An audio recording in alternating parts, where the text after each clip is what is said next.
Mrs জিয়ন। ওহ না না, কিমতেও। আপনার স্বামীর এই কি দিন এলো? তার ওয়াইফকে রিক্সায় করে শপিং মলে পাঠিয়েছে। এমপি জিয়ন জাঙ্কুকের ওয়াইফ কিনা রিক্সায় করে শপিং মল এসেছে। এটা তো খুবই হাস্যকর বিষয়। আমরা তো শুনলাম জিয়ন জাঙ্কুকের কলিজা নাকি তার ওয়াইফ। যেখানে ওয়াইফের কথা সেখানে নো কম্প্রোমাইজ। বাট আজ তো দেখছি অন্য চিত্র। কি সব বলছেন আপনারা? হ্যাঁ, আর আপনারা কারা? লোকটা হাসতে থাকে। তার পেছনে কয়েকটা বডিগার্ড। আসলে ওরা সবাই কায়ের লোক, যারা কিনা এমপি জিয়ন জাঙ্কুকের প্রতিপক্ষ দলের লোক। এক কথায় বলতে গেলে জিয়ন জাঙ্কুকের শত্রু। তারা প্রতি পদে পদে জিয়ন জাঙ্কুকের ক্ষতি চায়। ওরা আর কিছু বলতে যাবে তার আগেই এমপি জিয়ন জাঙ্কুকের বডিগার্ডরা হাজির হয়। তাদের দেখে ওরা দ্রুত সরে যায়। ওদের সাথে পাঙ্গা নেওয়া যাবে না। এখনো যে ক্ষমতা ওদের হাতে। গতবার থেকে এমপি হয়েছে জিয়ন জাঙ্কুক, আর এবারেও ভাবগতি দেখে বোঝা যাচ্ছে জিয়ন জাঙ্কুক আবারও এমপি হবে। আর এই কারণেই শত্রুতা তৈরি হয়েছে কায়ের সাথে। জাঙ্কুকের বডিগার্ড আসার পর যেন স্বস্তি পায়, তবে তার সাথে সাথে ভয়ও বেড়ে যায়। সে যে তার হাজবেন্ড জাঙ্কুককে না বলে এসেছে এখানে, তা আবার পুরোটা জেদ দেখিয়ে। তাদের মাঝখান দিয়ে জাঙ্কুক হাজির হয় সেখানে। সাদা পাঞ্জাবি পরা লম্বা ফর্সা পরনের লোক, দেখতে প্রচন্ড সুদর্শন। গম্ভীর মুখ নিয়ে দাঁড়ালো তের সামনে জাঙ্কুক। তার হাতটা ধরে চুপচাপ থেকে নিয়ে যেতে লাগলো সেখান থেকে। তার ভয়ে ভয়ে হাঁটতে লাগলো। গাড়ি চলছে। জাঙ্কুকের ড্রাইভার গাড়ি ড্রাইভ করছে। তার পাশে একজন বডিগার্ড, আর জাঙ্কুক গাড়িতে পেছনে বসে আছে। কিন্তু ভয়ের কারণে হাতের আঙুলগুলো নাড়াচাড়া করছে বারবার। এবার বেশ ভয়ে ভয়ে তে বলতে লাগলো, ভুল হয়ে গিয়েছে আমার। জিয়ন জাঙ্কুক প্রচন্ড গম্ভীর স্বরেই বলল, কিসের ভুল? এটা মোটেই ভুল না, এটা অন্যায়। ইচ্ছাকৃত কেউ ভুল করলে সেটাকে ভুল বলে না, সেটাকে অন্যায় বলে। তো কি করতাম আমি? আপনার তো আমার জন্য একটু সময় নেই। সমস্ত সময় আপনার জনগণের প্রতি। মার্কেটে আমার কিছু চুড়ি পছন্দ হয়েছিল, সেটাই কিনতে এসেছি। আমি কি বুঝেছি নাকি যে এমন হবে? সবাই চায় সাধারণ জীবন যাপন, এমন অসাধারণ জীবন কেউ চায় না। কোথাও যেতে গেলে এক গাদা বডিগার্ড, তার উপর আবার গাড়ি। আমি ছোটবেলা থেকে এভাবে অভ্যস্ত নই, তার জন্য আমার একটু অসুবিধা হচ্ছে। তে একদমই বলেই দীর্ঘ নিঃশ্বাস ছাড়ে একবার। পরবর্তীতে চুপচাপ বসে থাকে। জাঙ্কুক একবার আর চোখে তের দিকে তাকায়। তেকে বাড়ির সামনে পৌঁছে দিয়ে সে আবারও তার অফিসের জন্য রওনা দেয়। তে লুকিয়ে মুখ ভেঙচি কাটে। এমন কেন লোকটা? কতগুলো কথা বললাম, একটা কথার উত্তর দিল না। ভাব বেশি। রোমান্টিকের বেলায় 16 আনা আছে, আর আমার সাথে একটু হেসে কথা বলাই 1 আনাও নেই। বলে তে হরহর করে হেঁটে চলে যায়। বিকেল বেলা তে ঘুম থেকে উঠে তের শাশুড়ি জিনের ডাকে, তেমা, এই তেমা, দেখ জাঙ্কুক বাবা তোর জন্য কিসব পার্সেল পাঠিয়েছে। বলে প্যাকেটগুলো জিন রেখে চলে যায়। তে প্যাকেটগুলো খুলতেই পুরোপুরি অবাক হয়ে যায়। প্যাকেটের ভেতর 5টা শাড়ি রাখা, তার সাথে ম্যাচিং চুড়ি। সেগুলো দেখেই তের মন খুশিতে ভরে যায়। লোকটা গম্ভীর হলেও মন্দ না। তে জানে জাঙ্কুক তাকে প্রচন্ড ভালোবাসে, ভালোবেসেই তো বিয়ে করেছিল। আসলে জাঙ্কুকের ছোট বোন জিমিনের হাজবেন্ডের বোন তে। জিমিনের বিয়ের পর তেকে যখন ফার্স্ট জাঙ্কুক দেখেছিল, তারপর থেকেই তে বলতে জাঙ্কুক পাগল। তের বাড়িতে বিয়ের প্রস্তাব পাঠানোর পর তের বাবা মাও রাজি হয়ে জাঙ্কুকের সাথে তের বিয়ে দেয়। ওদের বিয়ের বয়স প্রায় 1 বছর। এই 1 বছরে জাঙ্কুক তেকে প্রচন্ড ভালোবাসা আর কেয়ার করেছে। লোকটা পাগলের মতো তেকে ভালোবাসে। জাঙ্কুক বেশ গম্ভীর, হয়তো তার ভালোবাসা কথাই বলে কখনোই প্রকাশ করে না, তবে জাঙ্কুকের ভালোবাসার গভীরতা অনেক, সেটা একমাত্র তেই উপলব্ধি করতে পারে। রাতের বেলা তে জাঙ্কুকের দেওয়া শাড়ির মধ্যে ব্ল্যাক কালারের শাড়িটা পরে রেডি হয়। হাতে ব্ল্যাক কালারের চুড়ি, লম্বা লম্বা চুল বলে খুলে রেখেছে তে। দেখতেই পুরোই বউ লাগছে। এমনিতেও তে প্রচন্ড সুন্দরী দেখতে। তার উপর জাঙ্কুকের পছন্দ করা শাড়ি দেখে দেখতে অন্যরকম লাগছে। জাঙ্কুক জাঙ্কুক বাড়িতে ফিরে রুমে প্রবেশ করে। ঘেমে সাদা পাঞ্জাবিটা গায়ের সাথে চিপকে আছে। জাঙ্কুককে দেখা মাত্রই তের শাড়ির আঁচল দিয়ে জাঙ্কুকের কপালে ঘাম মুছতে থাকে। আর জাঙ্কুক তো এক দৃষ্টিতে তের দিকে তাকিয়ে আছে। তাদের বিয়ের বয়স 1 বছর, তবে দেখে যতবারই দেখে ততবারই জাঙ্কুকের ভালো লাগা কাজ করে। প্রত্যেকটা দিন প্রত্যেকটা মুহূর্তে যেন ভালোবাসা আরো বেড়ে যাচ্ছে। জাঙ্কুক আলতো করে তের কোমর স্পর্শ করে, টেনে নেয় নিজের বুকের মাঝে। আলতো চুমু খায় তের নরম ঠোঁটে। সারাদিনের এত কাজের ব্যস্ততা, এত প্রেশারের পরে বাড়িতে ফিরে যখন তার আদরের বউয়ের চেহারা দেখে, তখন যেন জাঙ্কুকের হৃদয় শীতল হয়ে যায়। হ্যাঁ, এ তার খুব আদরের বউ, একে সে নিজের থেকেও বেশি ভালোবাসে। হ্যাঁ, হয়তো কখনো প্রকাশ করে না, তবে কাজকর্মের মাধ্যমে প্রমাণ করে দেয় জাঙ্কুক। জাঙ্কুক থেকে খুব কাছে টেনে নেয়, ভালোবাসতে লাগে তেকে।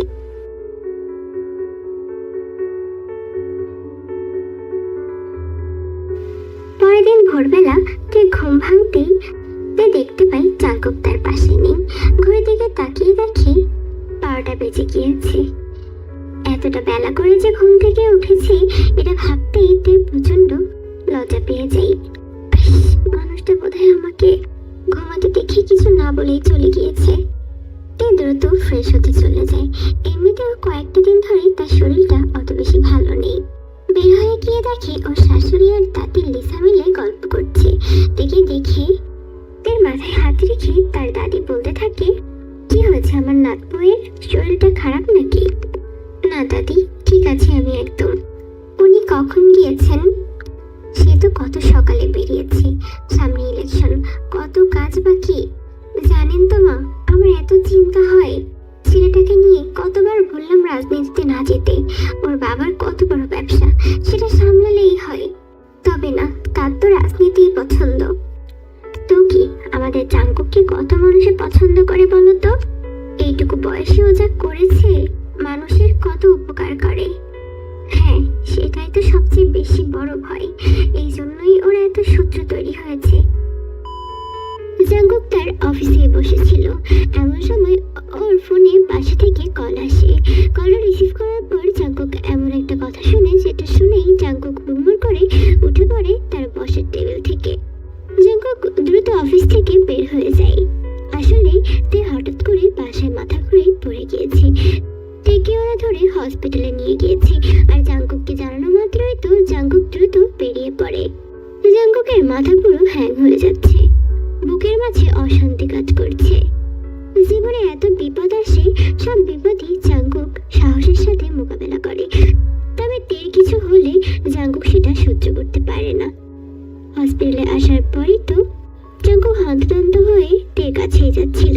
সবাই তো জাঙ্কুককে দেখে অবাক। এমপি জিয়ন জাঙ্কুকের এই কেমন বিচলিত রূপ। জাঙ্কুক কে দেখে ডক্টর থেকে চেক আপ করছে, তার জ্ঞান ফিরেছে, তবে দেখতে প্রচন্ড দুর্বল লাগছে। জাঙ্কুক আলতো করে তার হাতটা গিয়ে ধরে। ডক্টরকে উদ্দেশ্য করে বলতে লাগলো, ডক্টর, কি হয়েছে আমার ওয়াইফের? আমার একটু সময় দিন, আমি চেক করে বলছি। এর মধ্যে একজন নার্স এসে ডক্টরের হাতে একটা রিপোর্ট দিল। ডক্টর রিপোর্টটা চেক করেই বলল, কংগ্রাচুলেশন মিস্টার জিয়ন জাঙ্কুক, আপনি বাবা হতে চলেছেন। মিসেস কিম তেও 1 মান্থের প্রেগনেন্ট। কথাটা শুনে তো সবাই খুব খুশি হয়ে যায়, বিশেষ করে জাঙ্কুক। সেখানে জাঙ্কুকের ফ্যামিলি আর তের ফ্যামিলি সকলেই উপস্থিত ছিল। তাদের মাঝেই জাঙ্কুক আলতো করে তের কপালে চুমু এঁকে দেয়। সকলে তো মুচকি হাসে আর কেবিন থেকে বের হয়ে যায়। জাঙ্কুক তের হাতটা আলতো করে ধরে বলল, মিসেস জিয়ন, ঠিক আছে এখন? জি, ধন্যবাদ তোমাকে। আমি জাস্ট কতটা খুশি তোমায় ভাষায় বলে প্রকাশ করতে পারবো না। আমাদের ভালোবাসার অস্তিত্ব খুব দ্রুত আমাদের মাঝে আসতে চলেছে। আমি তোমাকে খুব ভালোবাসি মিসেস জিয়ন। এই হালকা মুচকি হাসি জাঙ্কুকের বুকে মাথা গুঁজে নেয়। পরের দিন পুরো এলাকায় জুড়ে মিষ্টি বিতরণ করা হলো। এমপি জিয়ন জাঙ্কুকের এত বড় খুশি সংবাদ বলে কথা। জাঙ্কুক নিজ দায়িত্বে বেশ কিছু এতিমখানায় অর্থ ডোনেট করলো। ইলেকশন যত দ্রুত এগিয়ে আসছে, তত জাঙ্কুকের ব্যস্ততা যেন বেড়েই যাচ্ছে। তবে এত ব্যস্ততার মাঝেও জাঙ্কুক দের যত্ন নিতে বাড়ির সকলেই প্রচন্ড যত্ন করছে, আর জাঙ্কুক তো আছেই। তে কখন কি লাগবে বা সকল প্রয়োজন জাঙ্কুক খেয়াল রাখে। আজ জাঙ্কুক বেশ অনেক রাত্রে বাড়ি ফিরে, যদিও ইদানিং প্রতিদিনই একই টাইমে আসছে। জাঙ্কুক রুমে এসে দেখে তে বেডের উপর ছড়িয়ে ছিটিয়ে ঘুমিয়ে আছে। জাঙ্কুক এসে তে কপালে আলতো করে হাত ছোঁয়ায়, হাত বুলিয়ে দেয় তের চুলের মাঝে, চিন্ময়কে দেয় তে কপালে। আলতো স্পর্শে তে ঘুম থেকে উঠে যায়। আপনি এসে পড়েছেন বলে তে ঘড়ির দিকে একবার তাকালো। এত রাত করে বাসায় কেন ফিরেন? আমার চিন্তা হয়েছে। আমার কত কাজ তুমি তো জানোই। এখন এই কয়েকটা মাস আমাকে এমন ব্যস্ততার মধ্যেই কাটাতে হবে। যাই হোক, তুমি খেয়েছো? জি, মা খাইয়ে দিয়েছিল। শরীর ঠিক আছে তো? আর আমার বাবুও ঠিক আছে। জাঙ্কুক আবার আলতো করে চুমু খাই তেল কপালে। ঘুমিয়ে পড়ো। আপনি ফ্রেশ হয়ে আসুন, আমি নিচে গিয়ে খাবার টেবিলে খাবার বাড়ছি। কোনো প্রয়োজন নাই, তুমি ঘুমাও। প্লিজ আমাকে মানা করবেন না, এগুলো করতে আমার খুব ভালো লাগে। জাঙ্কুক আর কোনো কথা বলল না, সোজা ফ্রেশ হয়ে এসে খাবার টেবিলে চলে গেল। তে অলরেডি খাবার গরম করে জাঙ্কুকের জন্য খাবার পাচ্ছে। পরের দিন জাঙ্কুকের ঘুম ভাঙতেই জাঙ্কুক থেকে দেখে না রুমে। আজ সালও একটু দেরি দেরি করে বাসা থেকে বের হবে, তাই বেশ দেরি করে ঘুম থেকে উঠেছে। বেরোনো থেকে খুঁজতে লাগে জাঙ্কুক, তবে কোথাও দেখে না। এরপর ছাদে গিয়ে দেখে তে কাপড় নাড়ছে। এক গাদা কাপড় ধুয়ে রাখা হয়েছে বালতিতে। তে কি করছে এগুলো? ওই কিছু কাপড় ছিল আপনার আর আমারও, সেগুলাই ধুয়ে দিয়েছি। এগুলো কিছু কাপড়? তোমায় না বলেছি এই অবস্থায় এগুলো না করতে? ওয়াশিং মেশিনে ধুয়েছি তো, শুধু নাড়তে আসছি উপরে। কে বলেছে তোমায় করতে? আমার বাড়িতে কি সার্ভেন্টের অভাব ছিল? এই তোমাকে যতবার আমি মানা করি তুমি ঠিক সেই কাজগুলোই ততবার করো। তেজা চুপ হয়ে যায় জাঙ্কুকের কথায়। এবার জাঙ্কুক তো প্রচন্ড কড়া সুরে থেকে থাকে আর তোর মাথা নিচু করে আছে। ফার্দার যদি তোমাকে এসব কোনো কাজ করতে দেখছি তেই আমার থেকে খারাপ আর কেউ হবে না। রাখো কাপড়গুলো। কি হলো, রাখতে বললাম না? এবার চুপচাপ নিচে নেমে আসতে লাগে। জাঙ্কুকও তে পেছন পেছন আসে। প্রচন্ড অভিমান হচ্ছে জাঙ্কুকের উপর। সামান্য এতটুকু কারণের জন্য কতগুলো বকাই না দিল তেকে। সেদিন রাত্রেবেলা তে প্রচন্ড জ্বর এলো গায়ে। সাথে সাথে তো জাঙ্কুকের মাঝে ডক্টর ডাকলো। ডক্টর বললো সিজন চেঞ্জ হওয়ার কারণে জ্বর হয়েছে, তবে তেকে তেমন কোনো মেডিসিনও দিল না। এই অবস্থায় কোনো মেডিসিনই নেওয়া যায় না। জাঙ্কুক তো বাড়িতে এসে আমার অবস্থা দেখে নাচিয়ান হয়ে উঠলো। জ্বরে পুরো শরীর পুড়ে যাচ্ছে। এতক্ষণ যাবৎ জাঙ্কুকের মা জিন জল পড়ে দিচ্ছিল, তবে জাঙ্কুক এসেই তো তার মাকে চলে যেতে বলে। জাঙ্কুক তারপর থেকে নিজেই তের কপালে জল পড়ে দিতে থাকে। সারাটা রাত জাঙ্কুক তের পাশে বসেছিল। প্রচন্ড জ্বর হওয়ার কারণে শরীরেও ব্যথা করছিল। জাঙ্কুক তের পা আর হাত মাসাজ করে দিচ্ছিল, আর মাঝে মধ্যে তে তো অবাক হয়ে জাঙ্কুকের দিকেই তাকিয়েছিল। যে লোকটা কিনা বাইরের দুনিয়ায় প্রচন্ড অ্যাটিটিউড নিয়ে থাকে, প্রচন্ড কঠোর দাম্ভিক স্বভাবের, সে কিনা তার বইয়ের পা চেপে দিচ্ছে। আপনি আমার পায়ে হাত দিবেন না, কতবার মানা করেছি আমি আগে। চুপ করো, আমি তোমার পায়ে হাত দিব না তো কে দিবে? আমার বইয়ের কষ্ট হচ্ছে সেটা তো আমিই দেখবো, তাই না? তুমি চুপচাপ ঘুমানোর চেষ্টা করো, আমি আছি তোমার পাশে বলি জাঙ্কুক তে কপালে চুমু খেলো। তে কিছুক্ষণের মধ্যেই ঘুমিয়ে গেল। সকালবেলাতে ঘুম ভাঙতেই তুই দেখলো জাঙ্কুক তার পাশে ঘুমিয়ে আছে। জাঙ্কুকের বুকের মাঝে তে একটু নড়াচড়া দিতেই জাঙ্কুক ঘুম থেকে উঠে যায়, তবে একই পজিশনে শুয়ে থাকে। তে তার বুকের মাঝে টিপটিপ করে চোখ মেলে তাকাচ্ছে, কখনো বা জাঙ্কুকের বুকে আঙুল দিয়ে শুশুড়ে দিচ্ছে। কেমন লাগছে এখন মিসেস জিয়ন? ঠিক আছে আমি। এবার জাঙ্কুক বেড থেকে উঠে যায়, সোজা চলে যায় ওয়াশরুমে। ফ্রেশ হয়ে সাদা এক পাঞ্জাবি পরে রেডি হয়ে বের হয়। আমি আসছি, প্রচুর কাজ আছে আজ। আসতে আজ দেরি হতে পারে। তুমি রাত্রে আমার জন্য জেগে থাকবা না, আর ঠিকঠাক মতো খাবার খাবার খাবে। আসছি আমি বলেই জাঙ্কুক বের হয়ে যায়। এভাবে আরো কিছুদিন কেটে যায়।